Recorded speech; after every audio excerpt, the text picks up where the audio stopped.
Welcome to the Website Success Show, the podcast for women in business who want more traffic and sales through their website with less reliance on social media and paid ads. Before we dive in, a quick heads up.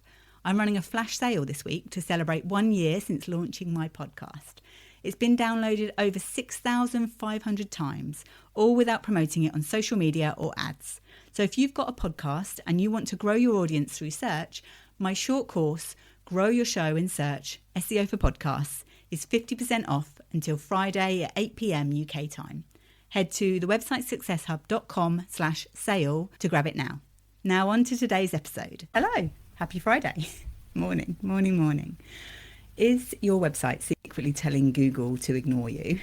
Which is a really important question that I would like to ask today. And it's a issue that comes up time and time again, actually. So most people, and many people, think their website's fine because it looks good. And behind the scenes, there are tech issues going on that can make your content invisible, or certainly make it a lot harder for Google to actually crawl through your website, understand what's going on with it, understand what your business is all about, and show you up in the search results, really. And most business owners, or certainly most that I speak to, haven't been shown what to look for. So they've never had somebody explain this to them. They've never had someone show them how to use Google Search Console or Google Analytics. And you don't know what you don't know, unfortunately. It's one of those things that actually, unless you have been shown this and shown the simple ways that you can look at these things and see what's going on, understand what's happening, and those things that you're not showing up for, or you are showing up for, that you really should or shouldn't be, basically. So that's really important. And so I just wanted to pop on today and have a chat about that. I've had quite a few power hours this month that have had the same sort of problems coming up again and again, really. And I just wanted to share the behind the scenes from a recent power hour that I did just a couple of weeks ago. And there was so much that came up in that one. It was like a real value-packed hour. We got so much done and uncovered so much in that time as well that will make a big difference to that client's SEO. So this is really for anyone who feels like their website should be working better than it is, but they're not sure where to start, really. They don't know where to begin. So let's dive in. So the session was with a coach, and she's got a great website. The content looks beautiful. Certainly a little bit of could be a bit more development on the messaging and actually connecting with the problem that she solves and who her ideal clients are and things. But, it was a website that looked good and should be performing for her, really. Certainly should be performing a lot better. But she was finding that she wasn't really getting a lot of traffic from Google. The website wasn't performing as she wanted it to, basically. She'd built the website herself, I think, but certainly she wasn't sure if the SEO was set up correctly. She'd done that part herself as well. She tried to do some bits, but she certainly wasn't confident that it was working as it should be, really. And she had no real data. So she didn't know what to look at. She didn't know what data to check. She didn't even know where to actually check and see what was going on in terms of the number of visitors she was getting to her website or anything. Wasn't sure if it was actually being indexed by Google. Not sure if she was getting any traffic to it, where that was coming from as well. And her homepage and her messaging, so if she was sending people actually directly to her website, she was finding that the messaging wasn't converting. So she was attracting people via referrals, but not converting cold visitors through her website. And she wanted her site to feel more strategic and more professional, rather than just existing, just being there online and not really doing anything for her. And she had been trying to get things working properly, but she didn't know where to start or what mattered the most, really. So that was why she decided to book a power hour. We'd had a chat, we'd met through a networking group. She decided to book a power hour with me and just see what we could uncover and discover and work out what was going wrong with it, really. And we had this great session, and then the next morning she emailed me with a really thankful email. She was so pleased with what we'd done, and she said she stayed up till 1 a.m. Updating everything on her site, which I wouldn't necessarily recommend, but it's one of those things, I think, that once you know what to do and once you discover what's wrong, then actually a lot of it is quite simple stuff. It doesn't have to all be techie, and even the techie stuff, once you know what to do, then it doesn't have to be such a big problem, really. So I'm just going to talk through some of the things that we found, because these are often things that come up on multiple power hours. So time and time again, these are the things that I tend to check for first, and with all of our power hours, we're looking for those low-hanging fruit. We're looking for the things that we can make quick changes to, and that can have a real difference to your SEO. And it's the things that if you don't do those before you start making other changes, then you actually sort of setting yourself back a bit. You're going to have a lot better results if you do these things first, really. So the first thing we did, so we logged into Google Search Console. Once we'd had a little look at what her data was showing in terms of the queries and the pages, the search terms that Google was associating with her website. We had a look at that first, and then we dug into the sitemap to make sure that she actually had a sitemap submitted to Google. And the one that she had linked was it was showing an error. I think it was saying couldn't fetch.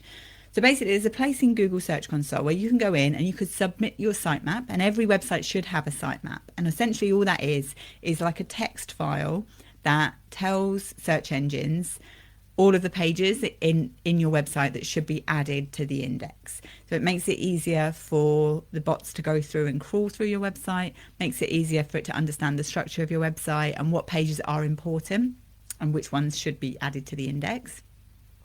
So we worked out that there was an issue. We then went into her website builder, and she was using a white label version of HighLevel. It wasn't FEA Create. I can't remember what one it was. It was one I hadn't heard of before.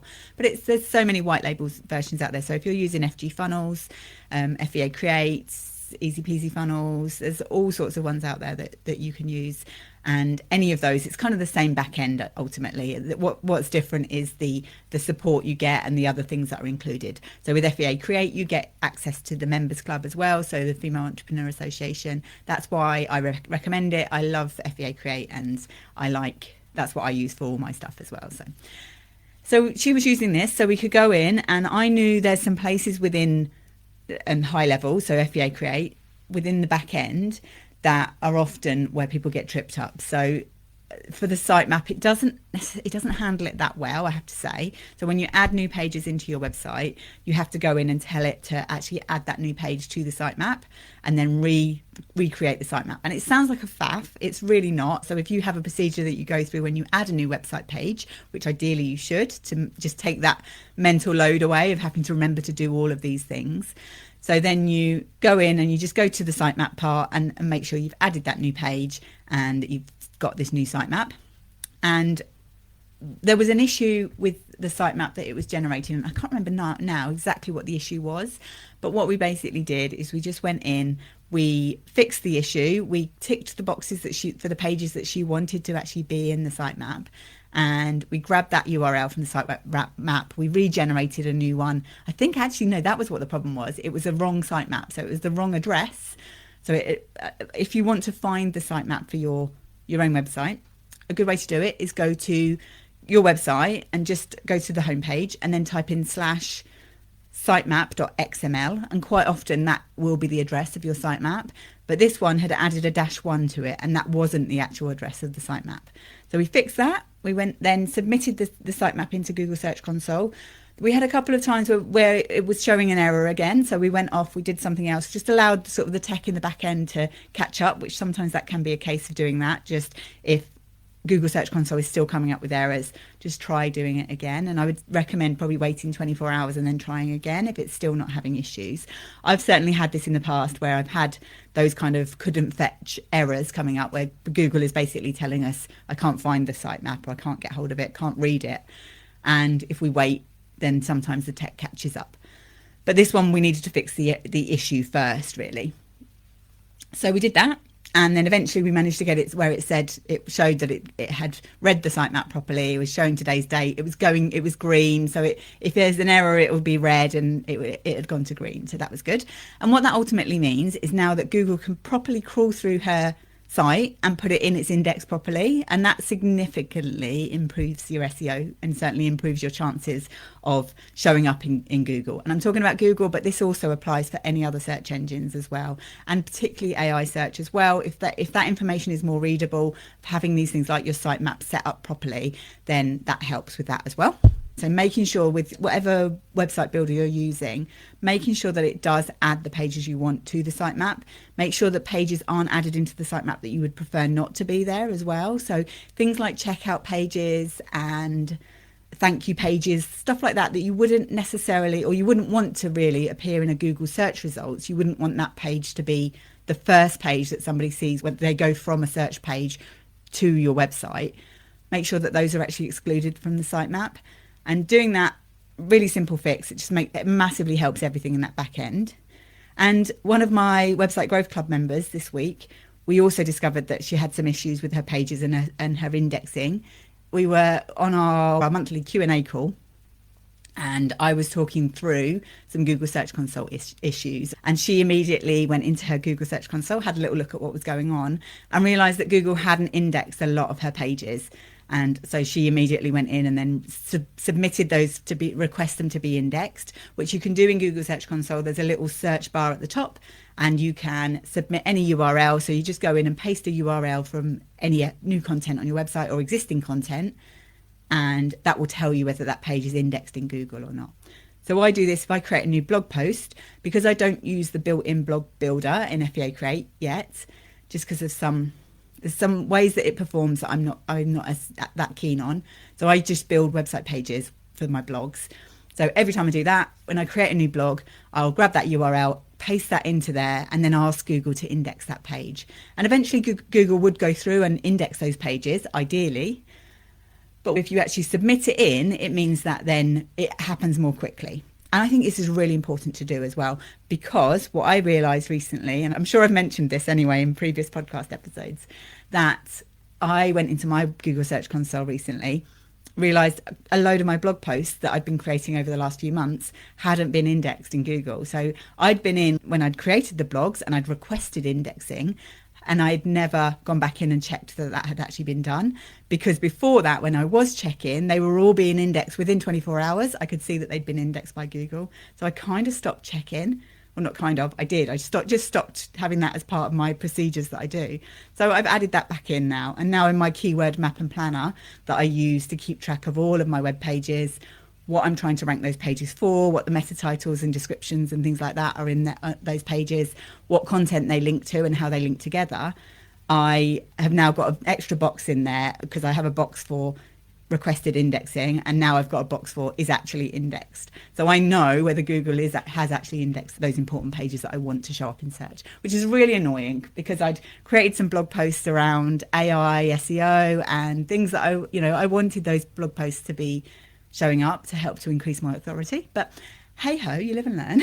And it just goes to show as well that even if you are techie, even if you know all these things to do, that sometimes we just need those little guardrails, those little extra things that takes away that need for us to actually remember to do it. It's just part of the procedure. So what I could do is, when I release a blog, make sure the last blog that I have released has been indexed, because so that just automatically then will prompt me to actually check that as well, really. So yeah, that was annoying. But that was a long ramble of, this is really common. This is really common of having these indexing problems that we don't realise that are going on, really. And you can check that in Google Search Console as well. You can check what pages are indexed, what pages aren't, and just make sure that those important pages are indexed. If you need some help with setting up Google Search Console, I do have a short course on my website. So my Google Analytics for Beginners course has a whole bonus module on Google Search Console, or setting it up, on using it. So that's something that can help if you need some help on actually getting this set up. Obviously, you could book a power hour as well. So we could actually spend some time together looking at your site directly, which sometimes that's helpful, just having somebody there. Sometimes you look at stuff and you don't necessarily know. As I say, you don't know what you don't know. And the course does help with that. It helps to point out what you should be looking at, but sometimes just having another human's eyes on it is helpful as well. So then the next issue we found in the power hour was something I saw when we were looking through the SEO settings within her platform, within the HighLevel white label she's using. There's a box within the SEO settings that says canonical links. And canonical links are essentially where you tell Google that this page is a duplicate of another page on your website. So say you might have, for me, I've got a blog article about podcast SEO. That may come up under the category of SEO, but also under the category of podcast, and maybe also under the category of visibility. And depending on how people get through to that page, then you might have a URL that is the website successhub.com/blog/podcast visibility, or the website successhub.com/blog/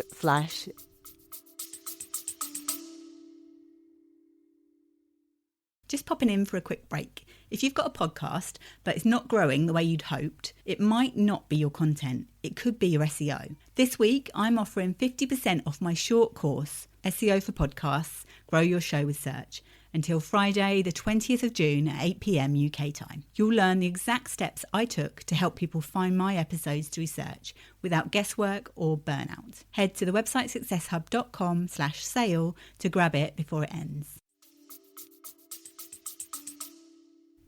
SEO, which is for the category of SEO / podcast visibility or whatever.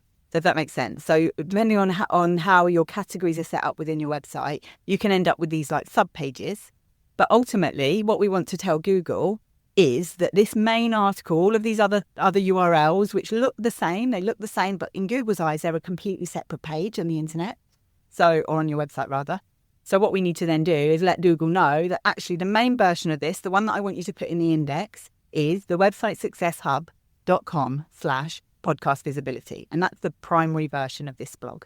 And that tells Google that all of the other stuff is not duplicate content. It's just another version of this page. So they are important, canonical links. For most people just getting started with SEO, they don't need to worry too much about this.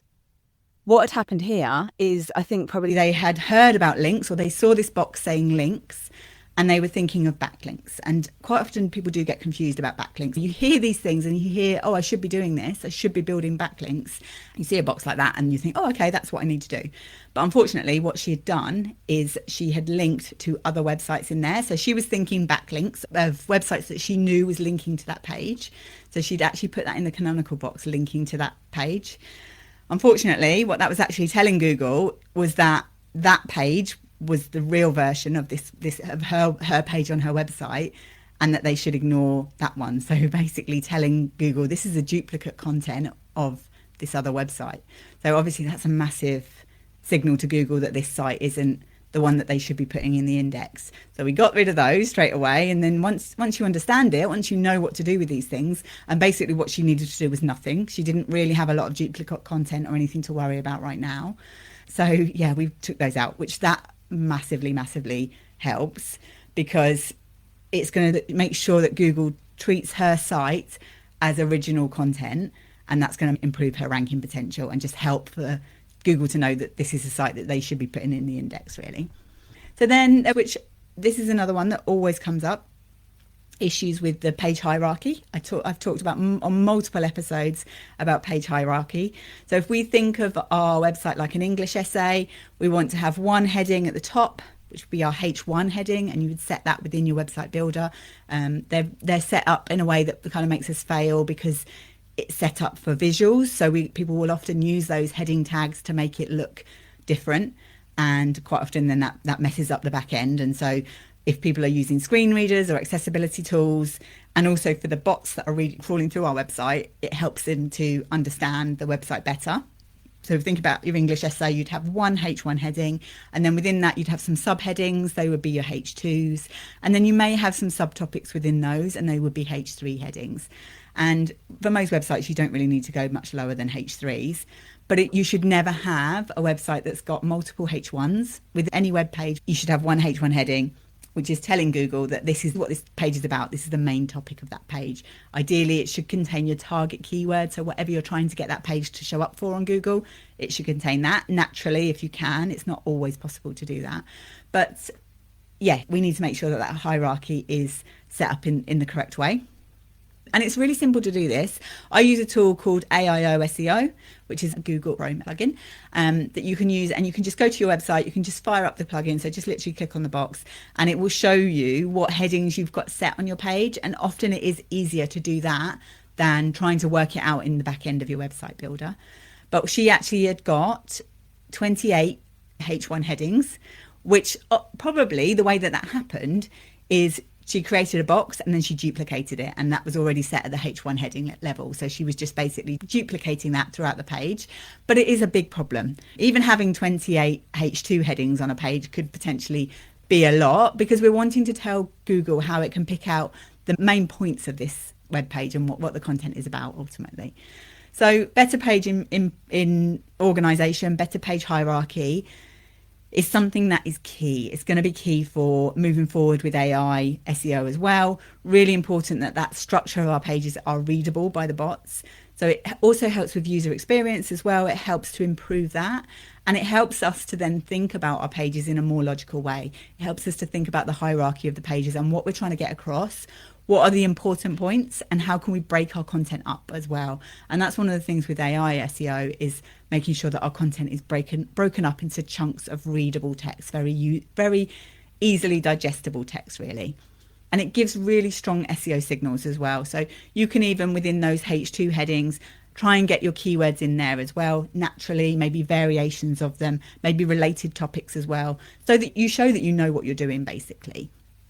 So what else do we have? Oh, so she was using the keywords box as well. So in some website builders, you'll see a little box that says keyword. And this is something which is really outdated. It's years ago, we used to have to tell Google what a page was about because Google wasn't as good at actually reading through the content of the page. But now, if you think of Google as, it's a lot smarter. And you can't just say, this is what that page is about. I always think of it like a stroppy teenager of, no, I'll decide what this page is about. Thank you very much. I don't need you to tell me what it's all about. So that's something that's quite an outdated practice. We don't need to use those keyword boxes.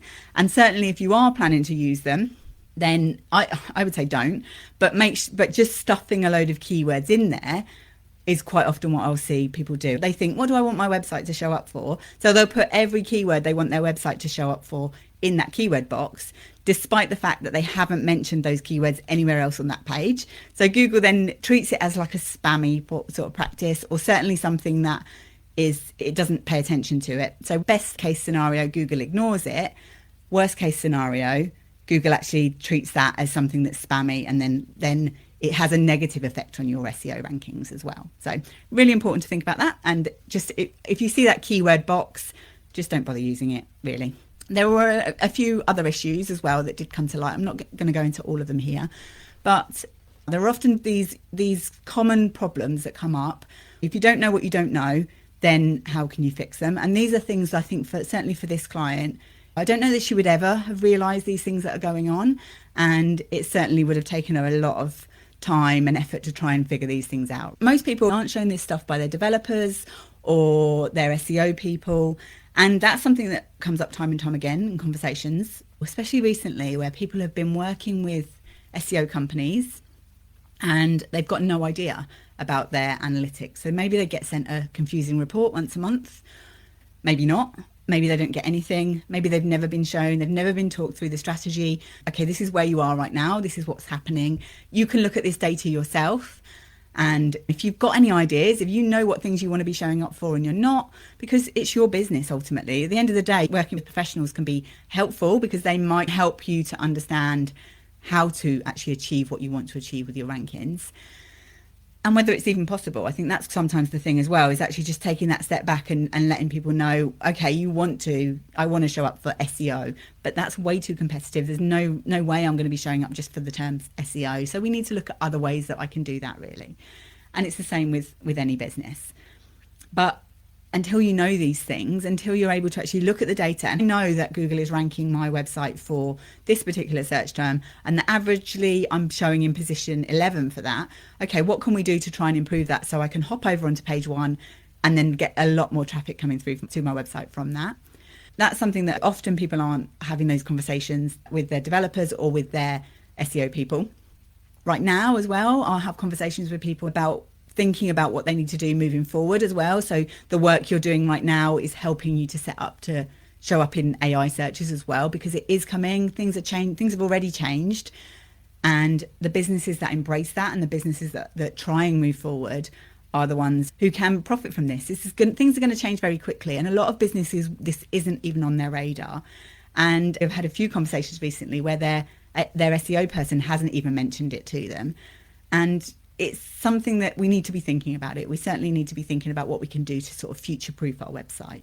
If we think back to the days before the internet, when websites started appearing, those businesses who then like dug their heels in and said, no, I don't want a website, I don't want to be on the internet, they would be the businesses that would struggle. And the ones who were there and had a website and were sort of innovating really are the ones that then just had massive opportunities for growth. So I think it's really important we think about that. And it's really important that we have these conversations and that we make sure that we're making informed decisions. So that's why when clients come to work with me, I always make sure that first thing, we're diving into the data, we're having a look at what's going on and where they are right now so they can understand things moving forward, really. And as I say, you don't know what you don't know. You can't read the label from the inside of the jar, and you often you don't see these things on your website that are potential quick wins and things that are so obvious. Once I point them out, I can see people just like, oh my god, yeah, that's really obvious that I'm not talking about what I do, or I'm not talking about the problems that I solve. An example I've given before a few times is where I was working with a counsellor who had been told when she was doing her training that the term PTSD was too competitive, so she couldn't rank for that. So that had then put a little blocker on her that she then hadn't mentioned it anywhere across her website. She hadn't mentioned the term PTSD anywhere, despite the fact that that was her speciality. It was the thing that she was so good at helping clients with, something that was so needed and really should be her authority.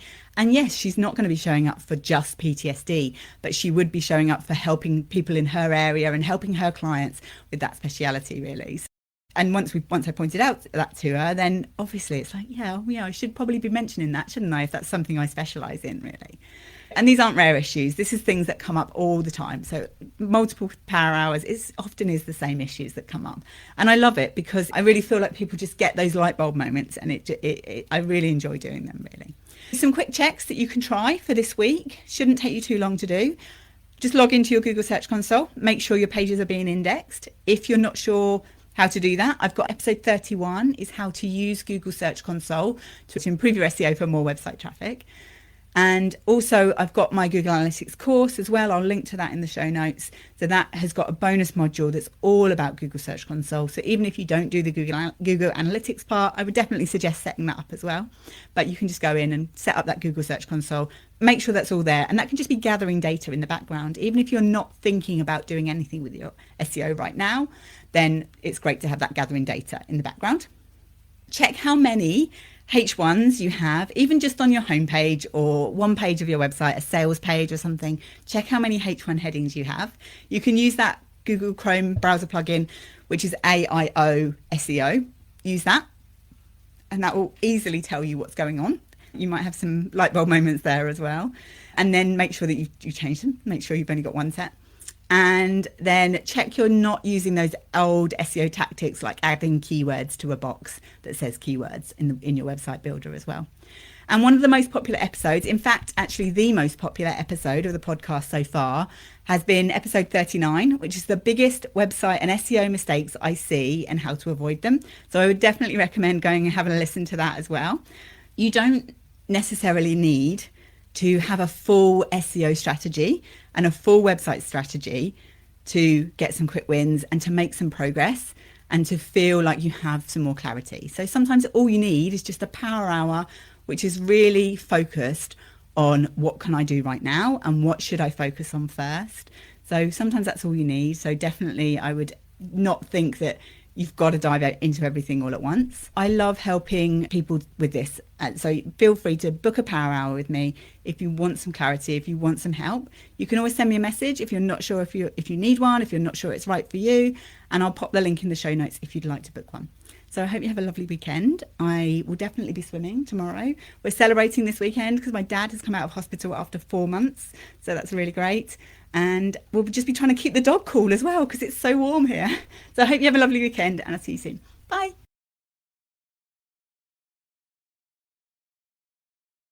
Thank you so much to each and every listener. And remember, to find out how to grow your own podcast downloads without relying on social media or paid ads, visit the website successhub.com/sale before 8 p.m. this Friday, the 20th of June, 2025, to grab my simple SEO for Podcasts online course with 50% off the usual price. The videos are bite-sized, easy to implement, and can make a difference right away. So don't wait. Take action and get more downloads, both now and for the future. Until next time, keep listening, keep learning, and know that your website and podcast can be a powerful part of your business growth.